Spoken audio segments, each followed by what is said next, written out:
Thank you and welcome. Our Center Director, Ed Weiler, sends his regrets. He had wanted to be here this afternoon, but wasn't able to resolve a child care conflict, so he's not able to join us.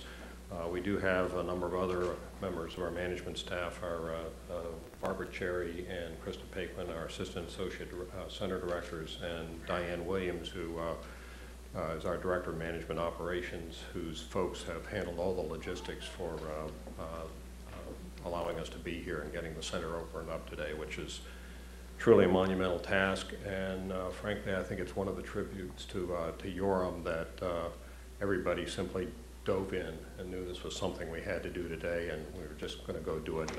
No ifs, ands, or buts about it. I think one of the emails had said that we had very sad news that we had lost a respected scientist, an esteemed colleague, and a treasured friend. And I guess in my mind, those are all three dramatic understatements. In a respected scientist, I think we all know just how far out in the forefront Yoram was in improving our understanding of this planet, which will allow us to improve our stewardship of our home and preserve it for future generations so that we all may enjoy it as he did so many times. As a colleague, it's hard to come up with a list. I have a letter I'll read from Chris Scalise in a minute, but it's really hard to come up with a list of all of the things he did with and for us, from getting the EOS Terra satellite planned, built, data analyzed, to teaching our next generation. There are just so many things out there, and we'll hear many of them this afternoon. And when we look around us, if a measure of a man is his friends, look around you, and that's a very full measure as well.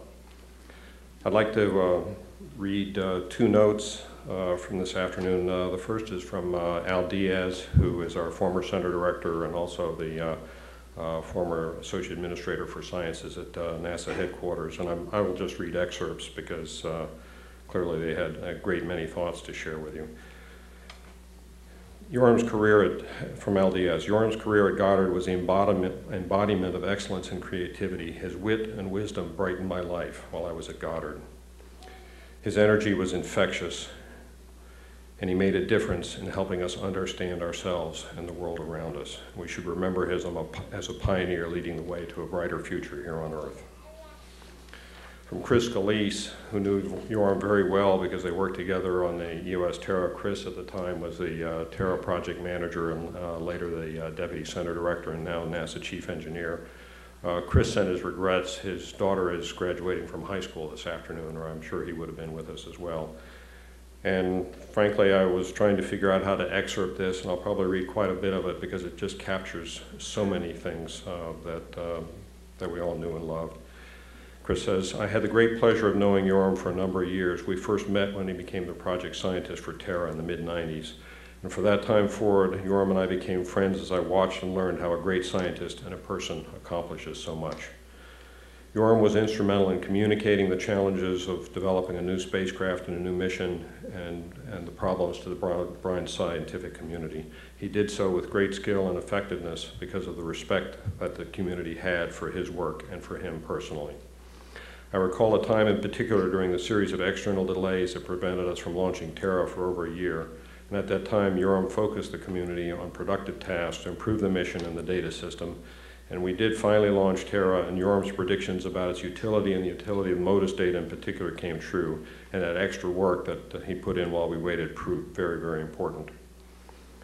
A few months after launch, we were not even fully checked out yet, and Yoram came to me with an incredible idea about how to use MODIS data to help track forest fires that were threatening many areas of the United States. His idea required us to collect data over the affected sites, get it to Goddard for quality checking, then to Europe to be processed into a useful product, then back to Goddard for final processing and checking, and finally to the Forest Service to aid in their work in fighting fires. It worked because we used the time differences around the world to produce a product and still not require people to work 24 hours a day. Chris says, I can't imagine anyone else who could have conceived, suggested, and implemented such an idea. And I think that's such an embodiment of the creativity and the tenacity that he showed so many times, that there was a challenge, there was an important job, and he was simply going to find a way to meet that challenge and get the job accomplished. Chris continues, today this capability is routinely used throughout the world, and I read in papers from Europe that they explain to their public how data from MODIS on Terra and Aqua is now used routinely to track fires. And think of what was accomplished in saving the Earth's resources and limiting the risk of the forest ranger and the firefighters. What a great export from the United States, and what a great way to show the contributions that NASA can make for the benefit of all people, and most importantly, what a great tribute to the genius of Yoram Kaufman. Yoram was a great teacher and leader. He led by example and by teaching the next generation and scientists. I can never recall a time when he was not giving credit to someone else or introducing me to another of his colleagues on their way to great things. And so many of you know that if you only saw when Yoram was talking about other folks, you'd think that everybody else had done everything, but then you realize that in a lot of ways he was a little solar system, and there are so many other people that rotated about that little sun, and that brought so much light to so many lives. Chris continues, Yoram's contributions were always for the benefit of all people. Thank you, Yoram, for all that you have given us.